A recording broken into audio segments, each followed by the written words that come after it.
अस्सलाम वालेकुम मेरे प्यारे दोस्तों, उम्मीद करता हूँ कि आप सब खैरियत से होंगे इंशाअल्लाह ताला। आज मैं सीरतुन नबी से हज़रत मोहम्मद सल्लल्लाहु अलैहि वसल्लम की पैदाइश का वाक़या सुनाने लगा हूँ।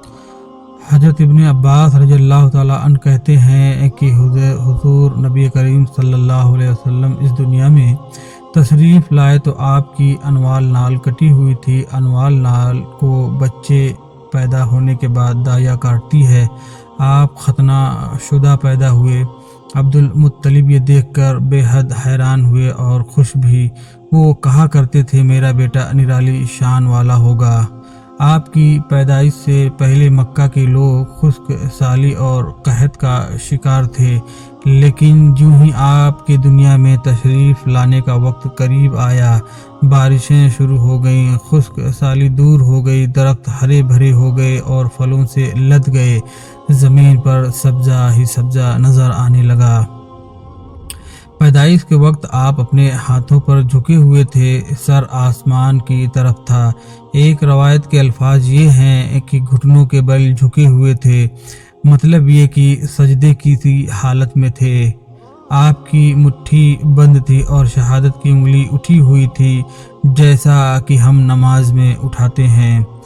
हुजूर अनवर सल्लल्लाहु अलैहि वसल्लम फरमाते हैं, जब मेरी वालिदा ने मुझे जन्म दिया तो इनसे एक नूर निकला। इस नूर से शाम के महल्लात जगमगा उठे। आप सल्लल्लाहु अलैहि वसल्लम की वालिदा सैयदा आमना फरमाती हैं, मोहम्मद सल्लल्लाहु अलैहि वसल्लम की पैदाइश के वक्त ज़ाहिर होने वाले नूर की रोशनी में मुझे बसरा में चलने वाले ऊँटों की गर्दनें तक नज़र आईं। अल्लामा सहरी रहमतुल्लाह अलैह ने लिखा है कि जब आप पैदा हुए तो आपने अल्लाह ताला की तारीफ़ें की। एक रवायत में ये अल्फाज आए हैं, अल्लाहु अकबर किब्रिया वल्हम्दुलिल्लाह कसीरन व सुबहानल्लाहु बुकरतन व असीला। अल्लाह ताला सबसे बड़ा है, अल्लाह ताला की बेहद तारीफ़ें हैं और मैं सुबह व शाम अल्लाह की पाकी बयान करता हूँ। आपकी वलादत किस दिन हुई, इस पर सबका इत्तफाक है कि वह पीर का दिन था। आप सुबह फज्र तुलू होने के वक्त दुनिया में तशरीफ़ लाए। तारीख़ पैदाइश के सिलसिले में बहुत से कौल हैं। एक रवायत के मुताबिक 12 रबीउल अव्वल को पैदा हुए, एक रवायत 8 रबीउल अव्वल को पैदा हुए, एक रवायत 2 रबीउल अव्वल को पैदा हुए। इस सिलसिले में और भी बहुत सी रवायात हैं। ज़्यादातर मौरख़ीन का ख़्याल ये है कि आप 8 रबीउल अव्वल को पैदा हुए। तक़वीम के तरीक़ा के हिसाब से जब तारीख़ निकाली गई तो 9 रबीउल अव्वल निकली। मतलब ये कि इस बारे में बिल्कुल सही बात किसी को मालूम नहीं। इस पर सबका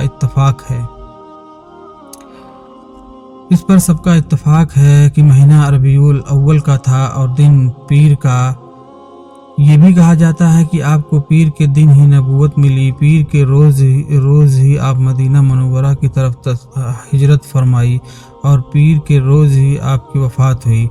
आप आमुल फील में पैदा हुए, यानी हाथियों वाले साल में। इस साल को हाथियों वाला साल इसलिए कहा जाता है कि अब्रहा ने हाथियों के साथ मक्का मुकर्रमा में चढ़ाई की थी। आपकी पैदाइश इस वाक़े के कुछ दिन बाद हुई थी। वाक़या कुछ इस तरह है कि अब्रहा यमन का ईसाई हाकिम था। हज के दिनों में इसने देखा कि लोग बैतुल्लाह का हज करने जाते हैं। इसने अपने लोगों से पूछा, ये लोग कहाँ जाते हैं? इसे जवाब मिला, बैतुल्लाह का हज करने के लिए मक्का जाते हैं। इसने पूछा, बैतुल्लाह किस चीज़ का नाम बना हुआ है? इसे बताया गया पत्थरों का है। इसने पूछा, इसका लिबास क्या? बताया गया, हमारे यहाँ से जो धारीदार कपड़ा जाता है, इससे इसकी पोशाक तैयार होती है। अब्रहा ईसाई था। सारी बात सुनकर इसने कहा, मसीह की कसम, मैं तुम लोगों के लिए इससे अच्छा घर तामीर करूँगा। इस तरह इसने सुर्ख, सफ़ेद, जर्द और सियाह पत्थरों से एक घर बनवाया। सोने और चांदी से इसको सजाया। इसमें कई दरवाजे रखवाए। इसमें सोने के पतरे जड़वाए, इसके दरमियान में जवाहर लगवाए, इस मकान में एक बड़ा सा याकूत लगवाया, पर्दे लगवाए, वहाँ खुशबुएं सुलगाने का इंतजाम किया। इसकी दीवारों पर इस कदर मुस्क मिलाया जाता था कि वो सियाह रंग की हो गई, यहाँ तक कि जवाहर भी नज़र नहीं आते थे।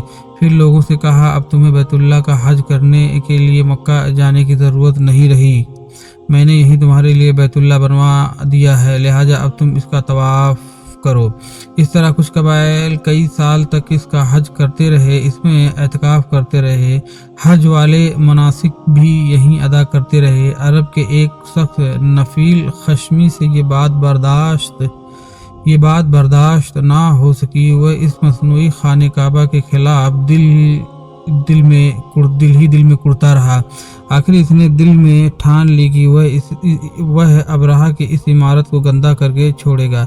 फिर एक रात इसने चोरी छुपे बहुत सी गंदगी इसमें डाल दी। अबराहा को मालूम हुआ तो सख्त गजबनाक हुआ, कहने लगा, ये कार्रवाई किसी अरब ने अपने काबा के लिए की है, मैं इसे ढाऊंगा, इसका एक एक पत्थर तोड़ूंगा। इसने साम व हफ्सा को ये तफसीलात लिख दी, इससे दरख्वास्त की कि वह अपना हाथी भेज दे। इस हाथी का नाम महमूद था। ये इस कदर बड़ा था कि इतना बड़ा हाथी रूए ज़मीन पर देखने में नहीं आया था। इंशाअल्लाह बकिया हिस्सा दूसरी वीडियो में। अल्लाह हाफिज़।